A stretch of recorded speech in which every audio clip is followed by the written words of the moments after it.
Je vais mettre un peu en bongo rapidement parce qu'on est presque là. Je vais mettre en bongo. Suivez un peu ce qu'un bongo dit. Dans notre pays, cette espérance d'unité, de réconciliation et de paix est aujourd'hui portée dans le projet du pacte pour la paix, la réconciliation entre Congolais et le bien vivre ensemble dans la région, la sous-région des Grands Lacs. Ces projets. Comment tu peux vouloir vivre bien dans la région et dans la sous-région des Grands Lacs pendant que chez toi ça ne va pas d'abord? Je suis étonné de voir que le premier cardinal moins intelligent du Congo, Zatata Oyo, Ambongo est très moins intelligent. Je ne vois pas Malula, je ne vois pas Etsu, je ne vois pas Mosengo en train de parler de la région pendant que chez lui ça ne va même pas. Un moins intelligent qui est démoniaque, qui est diabolique, qui est médiocre, qui aime l'argent plus que tout. Pas seulement l'argent, et les femmes, et la bonne vie.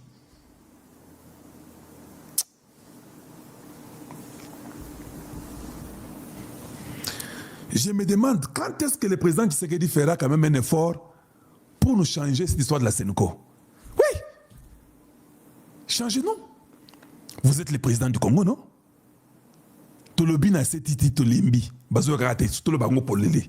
Changez-nous la Sénéco. Changez-nous les secrétaires de la Sénéco. Vous êtes capable, vous êtes le président, non? Appelez les évêques, dites-leur que non. Vous devez changer ça. Parce que vous changez dans l'armée, vous changez dans la politique congolaise, vous changez partout. Pourquoi ne pas aussi changer dans la Sénéco? Il faut changer de voie, c'est simple. Tous ces prêtres-là qui sont dans la Sénéco, si vous demandez la liste de tout le monde qui est dans la Sénéco, qui dirige la Sénéco, on vous la donne dans moins d'1 heure. Vous êtes le président du Congo. Dire que je ne vais pas voir ça, celui-ci ne peut pas être le secrétaire de la Sénéco, ça je ne veux pas. Cholet doit se retraiter, je ne veux pas qu'il soit en fonction, il doit être monseigneur dans son église. Faites-moi tout et que ça arrive. Ça va arriver, non? Ça va arriver. Vous êtes le président d'une nation. Et vous pouvez même faire une lettre au pape.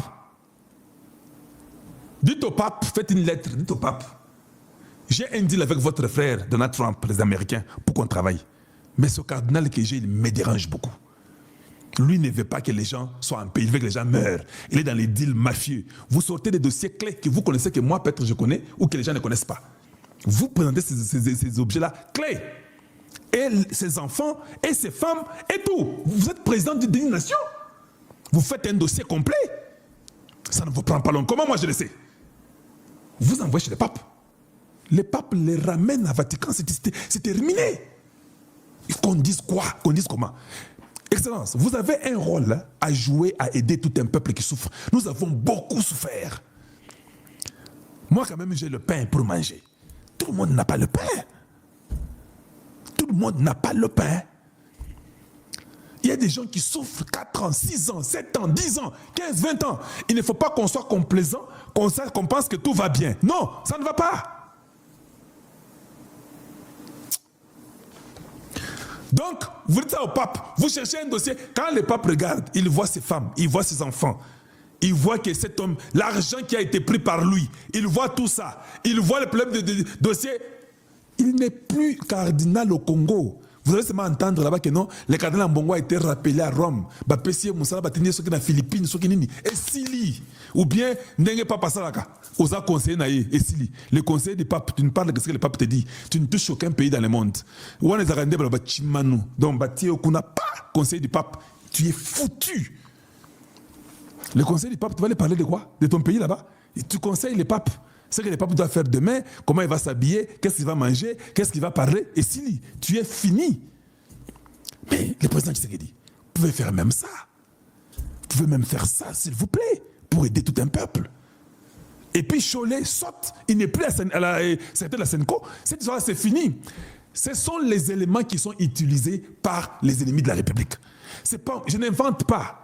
Mouteba seul l'a dit dans sa bouche. Un autre monseigneur qui est dans la cabale avec Ambongo, avec Cholet. Mouteba nous a dit que Les autres ont pris soin de nous. Et le Rwanda, et l'Ouganda, et le Kenya, même l'Angola.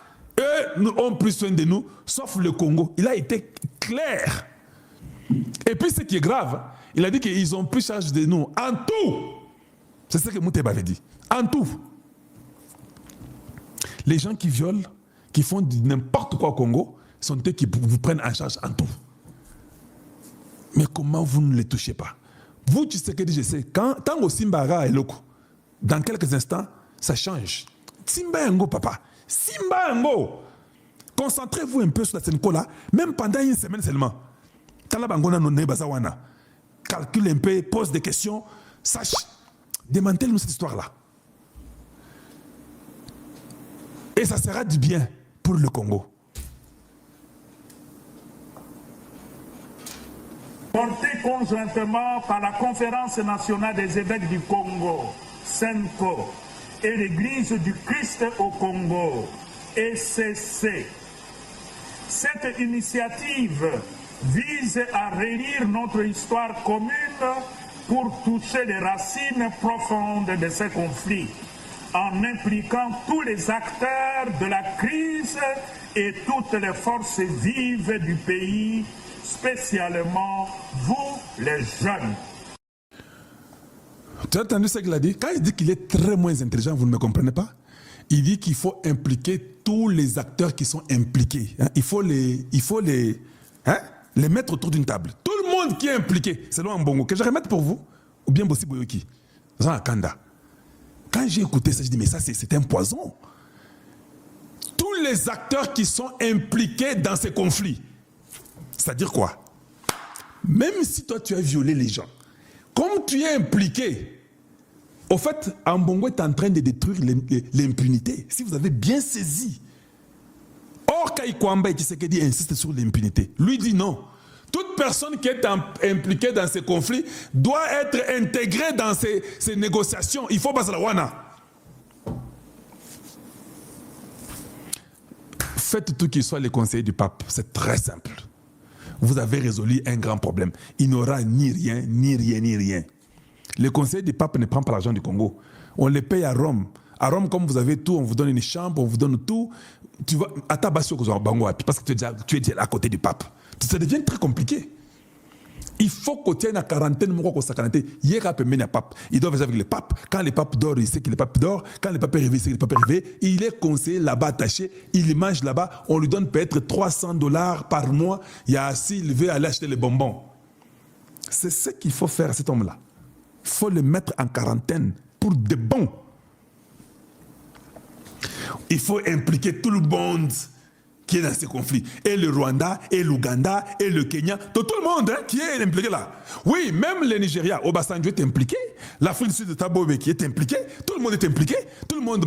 Et le garde de Brazzaville, il a des mines au Katanga. Tout le monde là, qui est impliqué de près ou de loin. Nabor, il y a Congo. Tout le monde autour d'une table. Mais il faut être bête pour raisonner comme ça.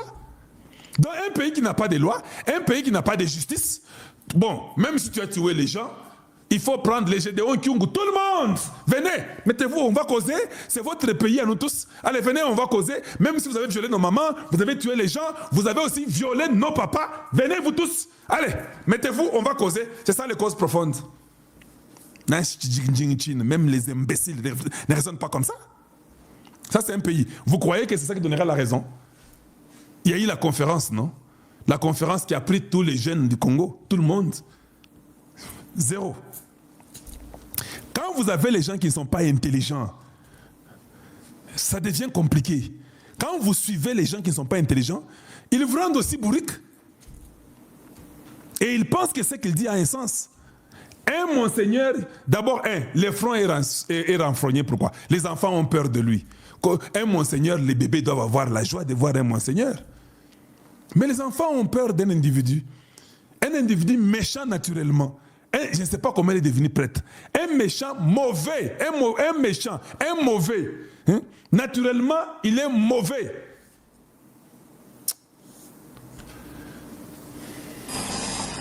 Ces projets s'inspirent du concept de Bumutu. Notre être toujours déjà relationnel. toute autre initiative qui se limite aux arrangements entre politiciens sans prendre en compte les causes profondes. Les causes profondes. C'est comme ça que j'avais commencé. Vous avez entendu le langage de qui, les causes profondes. Il a un langage rwandais dans la bouche. Un monseigneur congolais qui parle de causes profondes que les Rwandais sortent là-bas avec les Moïse Katumbi et les Polit Kanambe. Un monseigneur qui mange de vous. On les paye. C'est qu'on donne à l'église catholique là. Il mange de ça, il vit de vous. Si j'avais le pouvoir aux fidèles des catholiques, je dirais donner l'argent dans notre diocèse. Mais diocèse n'a pas payé mongoté. Il faut qu'ils sentent vraiment qu'ils n'ont même pas l'argent. Ote na bino balandi internaute obo mesana kolanda biso bomo mesano bisika biso bozalaka olandaka mpona koyepa maekani bazali koleka na kati ya mboka ekolo Congo oyo ekambali na mpona mboka Félix Antoine Tshisekedi mingi toyaka liboso baetando na bino bazakanga moko te tozaka basapi moto ya liboso ezali nga moko na koloba liboso na bino stewa ya mibale ezali ndeko na ngai Johnny Lenoir moto ya misato ezali général maître que nous saluons en passant oyo azali empêché na bamakambo mosusu oyo etali kaka mosala na biso mais na lombangu tokoya koyebisa bino nini esalemaki tata mokonzi ya mboka azali wapi akendaki wapi mpona kosala nini mpe mpona kolinga nini akomonopolize parole te akopesa ndeko na ngai Johnny Lenoir oakoka kolimbolela bino atu bamonaki tata mokonzi ya mboka bine ake mobembi akendaki bisika kani ndeko na ngai Johnny Lenoir. Vous avez la parole. Merci beaucoup Stewart de père de mère tokoki koloba boyeke kopesa bainformation mpona mokonzi ya mboka Fati Beton Aigle de père de mère mwana maman Marthe Kasalo tozali kosalue en passant tolingi torapele bana mboka que semaine passée semaine oyo oti koleka mokonzi ya mboka asalaki barencontre ebele ayambaki tout d'abord ndeko na ngai Stewart de père de mère émir à Qatar oyo basignaki na ye plusieurs accords de coopération dans différents domaines. Mais kasi mokolo alobi Stewart de père de mère mwana papa colonel Stewart mokonzi ya mboka Fati Beton Aigle de père de mère asalaki mobembo azali précisément na mboka ya Angola bisika oyo 7e sommet ya Union européenne na Union africaine bisika oyo mokonzi ya mboka participaki azwaki maloba kolobela oyo ezali sécurité na oyo ezali coopération entre l'Union européenne na oyo ezali l'Union africaine koloba oyo na message na ye kolobela sur la sincérité, le partenariat et puis la souveraineté des États au niveau de l'Afrique en général. Mokonzi ya mboka akutanaki lisusu ndeko na ngai Stewart de père de mère na président ya Sénégal oyo basololaki coopération entre la RDC et puis la République sénégalaise. nakomonopolize malobanga moko te ekasi nayebi Stewart de père de mère ozali mpe ya kobakisa na oyo ezalaki rencontre ya 7e sommet entre l'Union européenne et l'Union africaine. À toi Stewart. Merci mingi ndeko na ngai Johnny Lenoir lolenge uti koyebisa baimboka mpe bayi ekolo sommet ina ezalaki sommet ya sambo oyo esalemaka mpamba te kozalaka na bapartenariat na biso entre l'Union européenne et l'Union africaine oyebi ke tata mokonzi ya mboka ye nde autaki kozwa baton ya commandement oyo etalaki présidence ya CIRGL oyo ezalaka kogene bapays ya Grand Lac ezalaki na maboko ya oyo azali homologue na ye Joao Lourenço atikelaki ye baton bato bakomitunaka mpona nini tata mokonzi ya mboka akopema te akokima mais papa bomoni infiltration niko ezalaki na kati ya armée akokamata bato boye atindi bokende korepresente Congo bokoyoka mayo nyonso bakosolola kuna eso ekomi na kigali epai ya criminel Kagame na yango tata mokonzi ya mboka akoki kodeplace ye moko me na ya motuya parce que azali président ya CIRGL akokaki kozanga te mpo akopesa mbela bisika nyonso mpona pole ekota na kati ya mboka na biso mingi na bandeko na biso ya est ezalaki important devant bapartenaire oyo tozali kobenga baunion européenne mpo bango mpe baza na bagene ebele bakozwe ya nyamunyamu kuna na kati ya mboka ya criminel Kagame. Il a fallu sikoyo abanda kolobelaka bato biso mpo na kimia eya na koloba na ye alobaki eloko ya motuya ezalaki la souveraineté, c'est-à-dire mutu moko te akoki koyingela na bandelo ya mosusu ndenge bomoni criminel Kagame akota na ntango mpe komama biloko nyonso wana eza Kagame ye moko te parmi l'union européenne bato bazali oyo bazali kosoutenir ye na yango bomoni tata mokonzi ya mboka atelemaki ngwi mpe kobeta na mesa koloba ete tolingi sincérité tokoki kobengana te ndenge ayebisa tata Sassou Nguesso na ngambo awa tokobenga na bandeko te ya même temps tomicuba kambambeli na nsima abu Johnny Lenoir. Merci beaucoup Stewart de père et de mère nalingi nabakisa koloba boye mokonzi ya mboka Faty Beton Aigle de père et de mère oyo azongisi oyo ezali mboka ya RDC sur les concerts de nations dans les concerts de nations asi aloba alobi nakolala te nakolala pungi te me bisika nyonso oyo bakolobela oyo ezali RDC bakolobela makambo ya mokili oyo bisika bakolobela oyo ezali kimia sécurité paix bisika bakolobela développement bisika bakolobela climat réchauffement climatique bisika bakolobela makambo nyonso oyo ezali koconcerne développement ya monde mobimba biso République démocratique du Congo tokozala bisika wana lolenge oyo tukoloba awa mokonzi ya mboka Faty Beton Aigle de père et de mère oyo tojira tolobi toloba fidélité loyauté jusqu'au sacrifice suprême alobelaki message clé alobiko alingi aseko entre l'Union européenne et l'Union africaine, que le partenariat soit sincère, que la souveraineté de pays africains en général et en particulier la RDC soit respectée, c'est-à-dire que Mokonzamboka alobeli otozobenga na droit intangibilité de ma frontière et à RDC. De Konanga Stewart de père et de mère pour rappel, on dit très bien que les locaux Mokonzamboka Faty Beton Aigle de père et de mère à Bisika Nyonso pour démanteler, pour déboulonner Bisika Nyonso Oyo Kagame le criminel, le président rwandais Bisika Nyonso Bazalaki na Simanaye. Nous avons cité l'Union européenne, la Belgique, la France, le Kazakhstan, Bisika Nyonso Oyo Kagame Azalaki na partenariat, Bisika Oyo Azalaki kozwa ba aide extérieure pour l'économie naïe, parce qu'en passant de Konanga Stewart de père et de mère, le Rwanda n'a pas de richesse, n'a pas de minerais. La seule richesse Rwanda Azali Nango, Ezali Kaka Bangombe, Bangombe o Ezali ko produire, Otozo Kopenga, Miliki, Mekasi. Pendant plusieurs années, plus de 30 ans, Kagame ayaka koiba kitana biso. Kagame ayaka kokoboma bande na biso ya Nord Kivu, Sud Kivu. Kagame azali moibi oyo abandaki koya koiba azali ko présenter la face ya Union européenne, la grande puissance même devant les démocrates américains.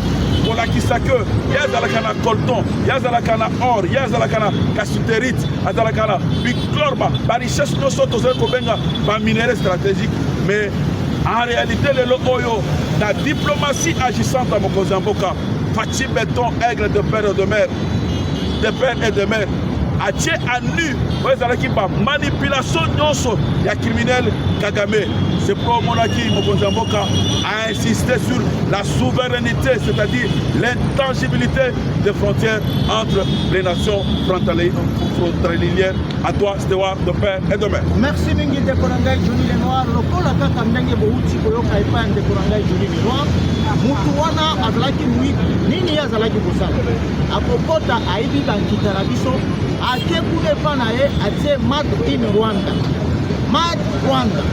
Sikoyo tambo tata mkonza moko badi kotambola ba assistant bakata bisika yake ndaka koteka kokosa.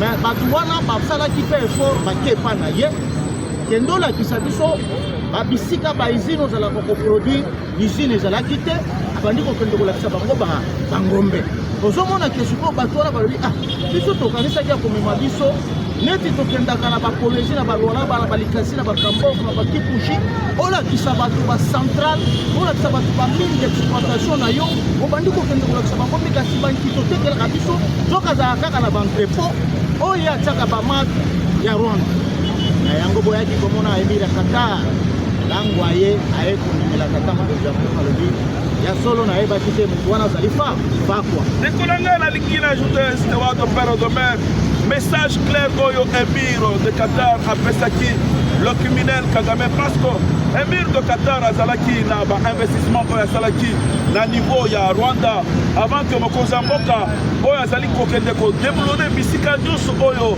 Kagame abanda kokende kosinye bapartenariat bokosaka azali na olo bokosaka azalaka na colton bokosaka azalaka na piclor bokosaka azalaka na lithium tout ça est consort oyo tozali kobenga na lifala ensemble baminere stratégique ou bien baminere critique mokonzi ya mboka akendaki na Kazakhstan mokonzi ya mboka akendaki na Qatar bisika oyo mokonzi ya mboka azali kolobela oyo ezali grandeur baminere ya mboka na biso Emirat ya Qatar ntango akendaki na mboka ya Rwanda apesaki message clair epai ya Kagame le criminel koyebisa ye aretire oyo ezali batroupe na ye na niveau ya Nord Sud Kivu parce que États-Unis il en a marre les États-Unis veulent à ce que la paix rentre en République démocratique du Congo précisément dans l'est de la République du Congo.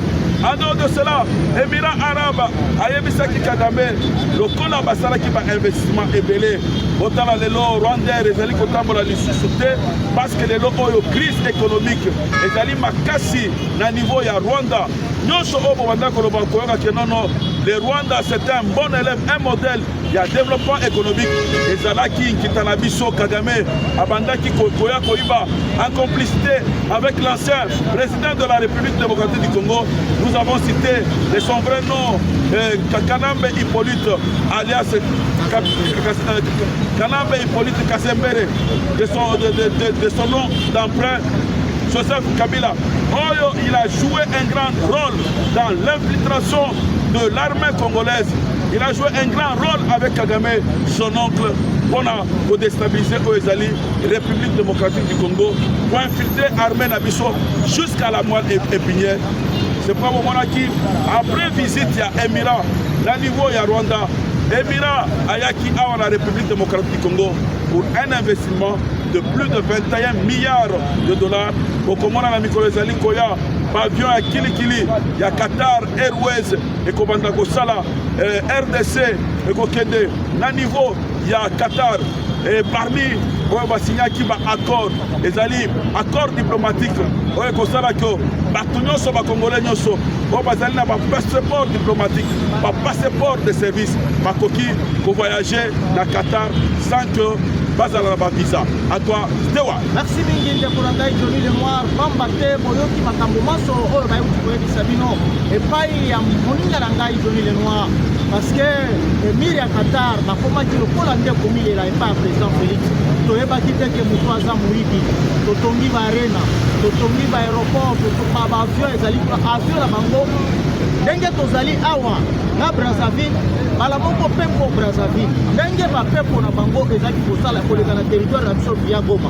Sikoyo ekomi kokende ko contourner musika alors coût ya dépense wana Kagame azokoka susu te ba Emir ba ekomona ke ba investissaki na zéro donc biloko na bango nyonso ezokende kobunga c'est pourquoi bazoluka les voies et moyens et na ndenge ya diplomatie les Américains sont en train de chercher quelqu'un qui viendra après Kagame oyo bakosine na ba partenariat yango bomoni Kagame akomi kokima basome nyonso pamba te oyebi ke ba président nyonso ya Afrique bayebisaki yo olekisi sikoyo atalaki some oyo ya Union africaine Union européenne na ndenge mokonzi ayokisaka ye soni na France oyo ayebisaka ete nazopesa yo loboko ayoki solo ya bato baza kuna alobi na kokende te parce que abayebi kaza criminel yango bomoni diplomatie agissante ya tata mokonzi ya mboka oyo tozali kofélicite oyo tozali kotia maboko oyo biso nyonso toza nsima na ye elongola bamapinga na biso na bawazalendo na nzambe tokolonga parce que kote tolutaki ya Kagame ezalaki lipa na nguba te sikoyo Kagame ye moko amoni kotala amoni kotala mai atali fufu eske ekokoka o ekoka te parce que Félix ake kofundanga bisika nyonso asambwisinga donc soki amekaka na ndenge aboyaka rencontre ya Félix na Lorenzo ayebaki ke kuna bakoka kosambwisa ye mabe abeti tula musi yaza nalingi na shite koloba boye lelo oyo steward ndeko na ngai de père de mère Kagame est dans l'isolement politique. Kagame bisika nyonso bazali kolobela makambo ya paix, ya sécurité, ya développement. Soki ayoki ke mokonzi mboka Fati Beton, Mokwa Ntombolo, mwa mai wakadinda, mwana mama Marthe, oyo lelo azali na mandate azali oyo tozali kobenga na mission divine. Bisika nyonso Fati Beton azali Kagame soki ayoki kaka Fati akozala wana azali kokima parce que lelo oyo président de la République Fati Beton de père et de mère atie à nu oyo ezalaki Génios Oyo Kagame Babanda Osalana, ancien président de la République démocratique du Congo, le patron du M23. Nous avons cité Joseph Kabila, Kabange de son vrai nom, Kassembere. Tolingi Toloba, après sommet, il y a l'Union européenne avec l'Union africaine. Le président de la République Fati Beton, aigle de père et de mère, Azali invité na niveau ya Russie. Bisika Oyo Bagokende, pour décorer, pour pesayer au Babengaka. Prix concernant la paix, la sécurité, par effort où Azali ko fournir. Bako pesayer prix au Tobengaka Honoris Kazaoussa à cause de Pria Honoris Kazaoussa n'a pas effort nyonso oyo azali ko déployer pona oyo ezali paix sécurité na niveau ya est de la République démocratique du Congo mais kasi ndeko na nga sewa de père de mère bato bazali ko banga bazali ko mituna lolenge nini Russie a invité à ce que mokonzi mboka bakende ko pesa ye prix ya Kazaoussa Honoris Kazaoussa sikoyo États-Unis alobaki ko ba onyoso bako collaborer na Chine bako collaborer bako signer ba accord na Chine bako signer ba accord na Russie bako sala sanctionner lolenge nini ozali komona présence invitation au basali mokonzi mboka Fati Beton aigle de père et de mère pour le prix de Honoris Kazaoussa concernant les efforts qu'il fournit pour la paix à l'est de la République démocratique du Congo. À toi, Stoa. Deko na ngai Johnny le Noir, merci mingi pona maloba uti kopesa ngai bato bamitungisa te. Bamba te bitumba nyonso bokomona na mokili oyo source nango ezali République démocratique du Congo. Mais na boingeli kwa tata mokonzi mboka na ngwende na ye azalaki mutu ya yambo ya koloba na mikili na nyonso olie to komanaka likolo ya bankita oyo kosalaka ba arme la destruction massive oyo kosalaka ba bombe ba makambo kilikili totia na se oyo azali na besoin aya tosomba ganya win-win. Prix wana ya Kazaoussa ezali prix Nobel ya paix.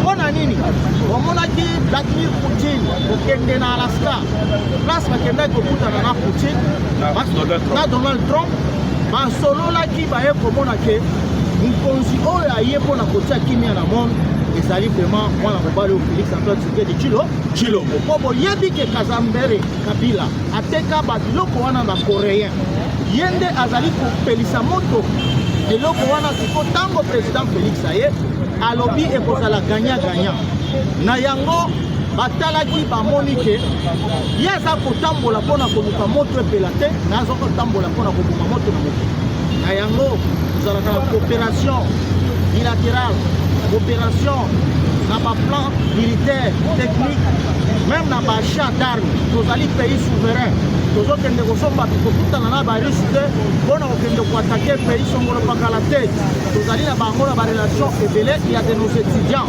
bakendaka batangaka kuna ezali coopération ntango bamoni eke atamboli mikili nyonso mpona koluka kimia ezali normal Vladimir Poutine abengisi ye kopamba te bautaki lisusu kopesa prix Nobel na médaille ya paix lisusu sur le plan ya éducation à notre grand professeur na Russie kaka epai ya Poutine alatisaki ye médaille mais alobaki na dédi yango azali ya ILK awa alobi na dédiaki yango na baprofesseur nyonso ya ILK mpe na tata mokonzi ya mboka donc rien à voir na babiloko oyo ya kokotisa nyamu oyo boye na boye ezali te ezali na ndenge ya kinya na yango bato bozala kinya eloko moko te koyela tata mokonzi ya mboka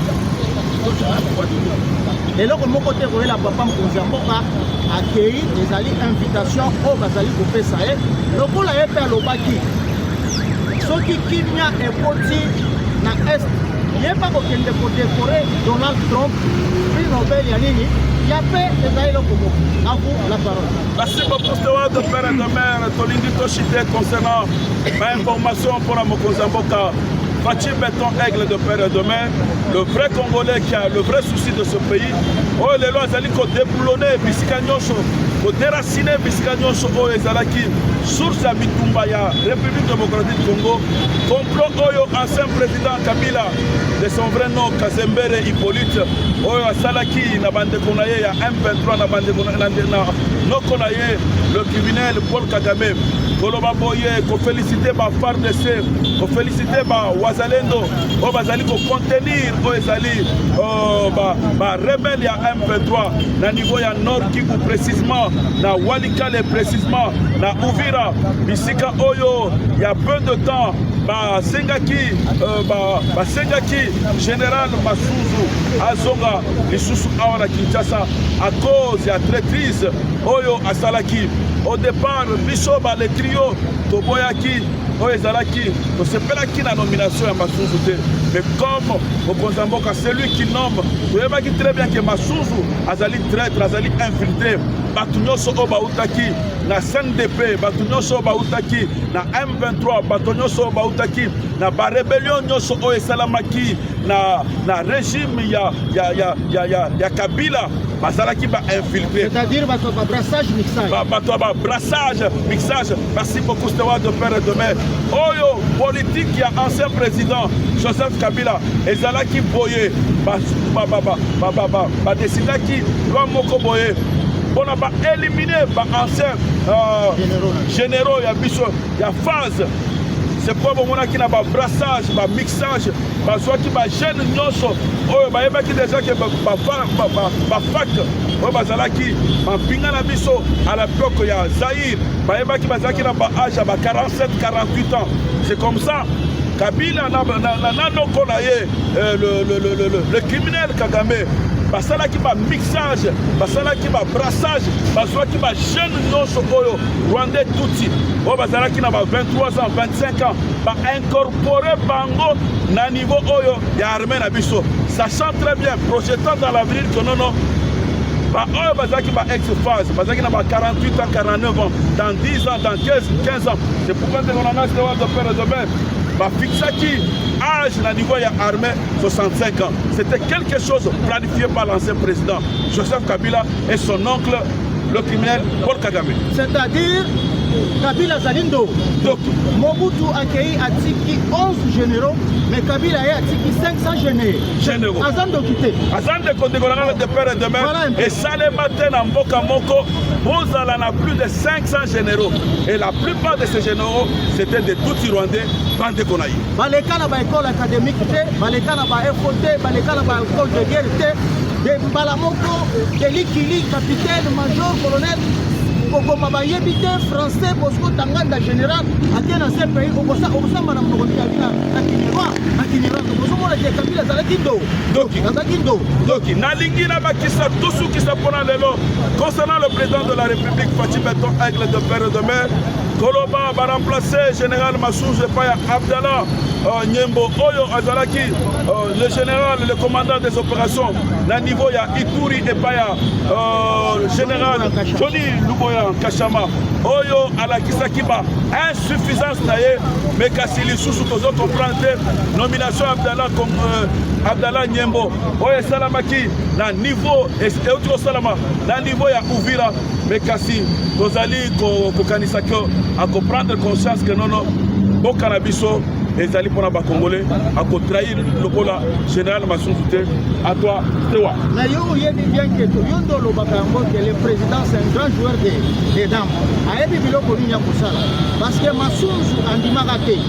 Le cola balongoli batindi na 3e zone de combat Abdallah ye moko amoni makaekani mayeli bato ba ebele bazali na Kinshasa awa tozali kolika ke bala oyo akokota na mulongo ya baiklina te akosala mosala na ye ndenge ekobani.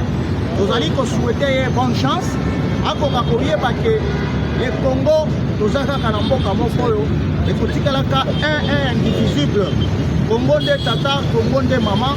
Na banza tozali kokende sikoyo na chapitre oyo tokolobela oyo azali moko ya bana mboka à la personne ya ministre na biso Dudu Fwamba Likunde Libotai oyo tobengaka Pakebo, mwana ya Kisangani boyo Masinga Mwambe oyo akotambola sous l'impulsion chef de l'État, oyo akosala bareforme ebele mena kokamata maloba mke na pesa na ndeko na ngai Johnny Lenoir akoka kolimbolela bino nini Dudu Fwamba sali toutaki wapi tokomi wapi pe tozokende wapi. Vous avez la parole. Merci beaucoup Stewart de Père de Mère. Félicitations par Mokonzia. Finance, nous avons cité Dudu Fwamba le Pakebo. Information à la une pour la Dudu Fwamba le Pakebo. Tokoki Koloba Boye. Dudu Fwamba le Pakebo. À côté ici, Oezali, réforme structurelle et Oezali, stabilité macroéconomique. C'est-à-dire depuis qu'il a été nommé comme ministre de Finances, Mwanamboka, l'homme de la rigueur, l'homme de l'orthodoxie dans les dépenses publiques, Saliba réforme ébélée, Otozali Kobenga, par réforme structurelle, et puis à Sali stabilité macroéconomique. Sur le plan des réformes et de la finance publique, Dudu Fwamba, le Pakebo, a sali engagement de réforme. Ministre Dudu Fwamba, le Pakebo, a réaffirmé l'engagement du gouvernement pour poursuivre la réforme structurelle. La réforme Mouana, Ezali confisé pour rendre Ezali Kitarabiso économique congolaise plus robuste et puis transparente. Pas seulement cela, Dudu Fwamba le Pakebo, parmi la réforme Asali, Tokolobela, Ndegonanga Stewart de Père de Mère, modernisation et digitalisation, la réforme Ouana Ezali en cours. Tolobi, notamment la généralisation de la facture normalisée. En dehors de la généralisation de la facture normalisée, Dudu Fwamba, Asali Lissous Tozobenga, la télédéclaration de la TVA, la télédéclaration de la TVA, Ezali incluse dans Tozali Kobenga, la facture normalisée. Pas seulement cela, la réforme Mosusu, la digitalisation des services, c'est-à-dire de Konanga Stewart de Père de Mère, auparavant, service Nyoso, il n'y a pas régie financière, il n'y a pas asset fiscal, Babanda Kosala, manuellement, mais Kassilelo Oyo, ce qui est une administration fiscale, la régie financière, au Kokuta, la régie financière Nyoso, de Konanga Stewart de Père de Mère, la digitalisation des services. Pas en dehors de cela, la fiscalisation de placement bancaire a participé aux Ezali, nouveauté au Tozali Kobenga, la fiscalisation de placement bancaire. Pas seulement cela, réforme Moussoussa Mounene, Dudu Fwamba, les Pakebo de Père et de Mère, à Outukosala, création au Tozali Kobenga, les comptes uniques du Trésor. Les comptes uniques du Trésor, à Tcheyango Porako, implémenté aux Ezali, compte unique à Trésor, c'est-à-dire cité comme les avancées, aux Ezali, avancées majeures pour centraliser aux Ezali, les ressources publiques et améliorer la stabilité. C'est-à-dire qu'on va créer un compte unique au lieu que par contre ils allaient ébeler, par contre ils allaient parallèle, ébeler, Bongo et Bunga, Batbaïba Misolo, Yamboka, Bekasi, va créer autre Zali Kobenga, compte unique du trésor de Konanga Stewart. Pas seulement cela, réforme Moussoussou, fiscalité, modernisation de la fiscalité directe, avec l'instauration de l'impôt sur les revenus des personnes physiques. Oyo, oyo, très bien que Ezali rôle Oyo, Moussala Oyo, les directeurs généraux des impôts, nous avons cité Barnabé Mwakati, Mwamba, Otozali Kobenga, le miracle fiscal, Oyo Ezali Kosala Moussala, sous l'impulsion du ministre des Finances, Dudu Fwamba, les Pakebo. Pas seulement l'impôt sur les revenus des personnes physiques, Otozali Kobenga, IPRPP, et l'impôt sur les sociétés, Otozali Kobenga, IS. Pas seulement cela, l'information concernant Dudu Fwamba, les Pakebo, relation avec le partenaire, coopération avec les institutions de Bretton Woods. Le ministre préside des réunions de haut niveau sur des réformes de finances publiques et a signé un protocole d'accord instituant un cadre permanent de concertation avec le Fonds monétaire international, la Banque mondiale et puis la BAD et les PLUD. Ma réforme Moussoussou, négociation FMI, les discussions sur les revues du programme FEC avec le Fonds monétaire international et la préparation du budget 2026 orienté vers l'investissement sont des sujets d'actualité concernant le ministre des Finances. La RDC atteindrait un financement de plus de 500 millions de dollars du FMI. Dès qu'on engage, dialogue avec le secteur privé, cadre de l'échange FEC. Mokonzi, Doudou Fambale, le Pakebo, a présidé la première réunion officielle du cadre d'échange entre le portefeuille et la Fédération des entreprises du Congo FEC. Objectif est bâtir une fiscalité plus juste, de moderniser la douane et de rendre la RDC plus compétitive. Situation économique et budgétaire. Doudou Famba le Pakebo. Déclaration sur l'économie, le ministre a déclaré que l'économie congolaise est debout, robuste et résiliente, malgré les défis. Budget 2026. Mokonzi ya finance, Doudou Famba le Pakebo. Azalaki d'abord devant Otozali Kobenga, Assemblée nationale, Bissika a présenté les projets de réduction des comptes 2024. Azalaki devant Tozali Kobenga, Commission Ecofin, Bissika Oyo a expliqué qu'il y a députés nationaux, l'Olenge Nini, Misolo ya 2024, les Alaki utilisés. Budget 2026. Le projet de budget 2026 est en progression grâce aux réformes structurelles, avec une forte allocation des corangas de père et de mère de 30% consacrée à la défense et sécurité nationale. Plus de 8 milliards de dollars sont prévus pour renforcer la sécurité et la défense nationale dans le budget 2026. C'est-à-dire que Mokozamboka Fati Béton, aigle de père et de mère, l'une des priorités pour la Mokozamboka, les alliés armée, défense et sécurité, parce que Mampinga Nabiso, il faudrait Ezala Makassi, Ezala outillé, Ezala Bibundeli, il y a génération, il y a nouvelle génération. En résumé de Konangas de père et de mère, par effort du ministre des Finances, sous la direction le ministère des Finances, sous la direction de Doudou Famba le Pakebo, ils allaient concentrer sur la consolidation des réformes administratives et fiscales pour garantir la stabilité économique, la cadre moko et la coopération renforcée avec le partenaire international et les secteurs privés. À toi, Stewart, pour les commentaires. Merci, Mingi de Kolangai, Johnny Lenoir, Pamba Tebo, Kolanda. Avocat d'union sur Maïkani, Maïkani, oh, le bon avocat de Pamba, les Koumé, les Botaï, à cause la 44, la cadre, il y a une réforme, il y a un peu de la mission, oh, les alliés, côté la Makambota, les missions. Au monde ndenge bayebisi bino oingeli ya ministère na biso ya finance na pa digitalisation par rapport à ndenge ezalaki liboso manuellement, c'est-à-dire biloko nyonso ekomi kokende na vitesse oyo tobengaka ya ba G4 G5, c'est-à-dire na mokolo moko bazozwa rapport ya 26 provinces nyonso na makambo etali ba misolo na biso ayekokamata lisusu akotisi ba TVA oyo tozali kobenga bataxe ya bavaleur ajoute abakisi makambo ebele. Omoni ndenge bauti kofelicite ye na FMI, Fonds monétaire international, boye komona babanke lokola Banque mondiale, omoni BAD, Banque ya développement africain, nyonso wana ezali na lokumu ya tata mokonzi ya mboka po pamba te Doudou Famba akotravaille sous l'impulsion du chef de l'État oyo komonaka tata mokonzi ya mboka alobi la traçabilité.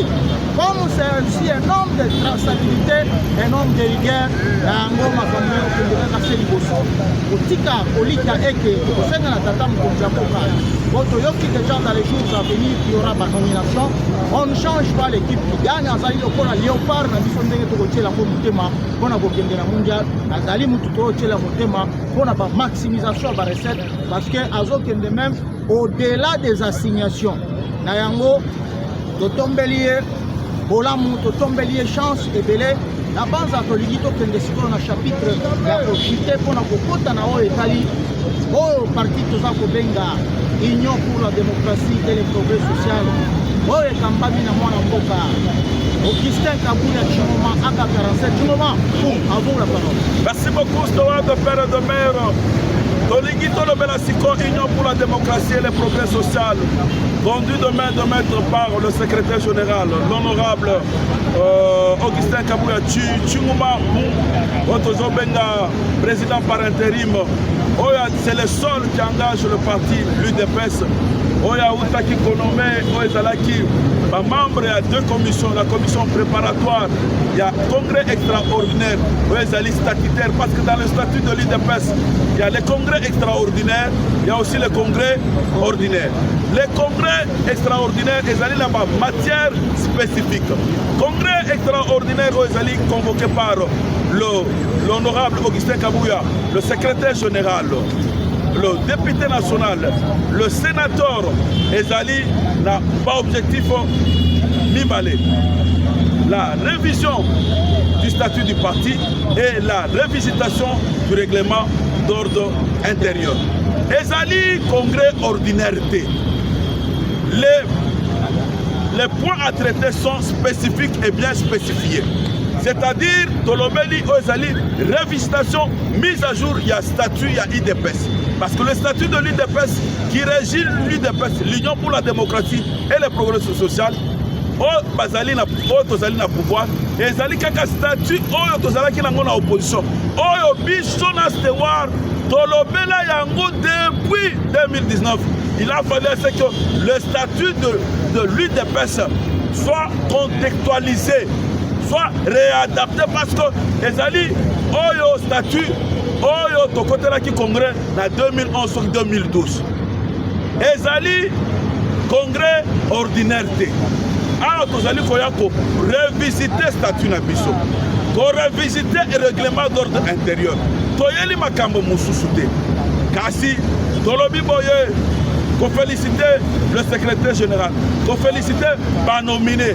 Oto sengi bacha poanya na bango, bacha mayele na bango, afin que basale la biso o ezali statut moko ya kitoko, basale la biso règlement d'ordre intérieur ya kitoko pour la partie na biso IDPS. Ici nous sommes forts divisés, nous sommes faibles. Donc mention spéciale, félicitations là-bas, on so bazaki nominé. Être nominé, c'est un plaisir, mais ils allaient charge parce qu'il faudrait Kocha Mitou, Kocha Mayele, Kocha Boignan, pour nous commisser la biso, statut à Kitoko, règlement d'ordre intérieur à Kitoko. Le président, le secrétaire général, le président par intérim, il a nommé Bato, la tendance Nyos, la territoire notre secteur Nyos. À Sali, il n'a pas fait de parti pris. La preuve en est que ceux-là qui ont été nommés, nous les félicitons. Bishop Tozo, ma figure emblématique, on n'a pas été nommé par le secrétaire général Augustin Kabuya, mais Tozali Simanaye. Otoko Senga et Zali Kyo, Bande Konabiso, Oba nommé Bango, Bapé Samaele na Bango, Bapé Saboya na Bango, qu'ils donnent le meilleur d'eux-mêmes, afin que Bapé Miselabiso, statut à Kitoko, règlement d'ordre intérieur. À toi, Stewa. Merci Bingi de Bolongaï, Johnny Lenoir, Nolenga, Outi la Baïko, Papé Baïe Toro, Ezali congrès ordinaire, Ezali congrès extraordinaire, Nolenga Outi Koye Bisabango, beaucoup les conduits à partir de Bisso, Tozaki Kosalela, Ezalaki, au bel temps, Tozalaki en opposition. Ayango Tango Toingeli, Langwenda Bokonzi, il fallait tout ça à 3 étages, Batala Maïkani, Kokotaki Kosala, pour que tout pour avancer, et puis Bingi, Ezalaki, les sous pour un règlement d'ordre intérieur et à partir de Bisso, Makambo Ezalaki, un peu qui Kalisi, tout en condo, et Tchèque, c'est qu'il y a 10 Bisso, Natam Kozaye Koingeli à pouvoir, il a fallu moi la Mboka, Augustin Kabuya à 47 Tshimoma, Abengi Sapatuon, Sopona, qui est pas Kokaboyi, qui est là, et le Komilou, Kozali Kozela. Aliboso tozali kotombela pe tozali kopesa lobonya banomine nyonso ye atie na kati ya makambo ina eke bapesa bango bwanya mayele mpona lokumu ya parti na biso ndenge ndeko na ngai Johnny Lenoir bakoloba soki bokabwanya ezali tokozala makasi te me soki bomoko bozali tokokoma makasi na yango totombeli mokonzi na biso oyo tozali kobenga le secrétaire général le sénateur Augustin Kabuya Chingoma kabanza nazongisi maloba epai tolingi tosilisa toloba loyauté au président de la République démocratique du Congo, tolobi loyauté absolue au président de la République démocratique du Congo, Félix Tshisekedi Tshilombo, loyauté au président par intérim, le secrétaire général, député national, sénateur, loi, loyauté, loi, loyauté, loi, loyauté.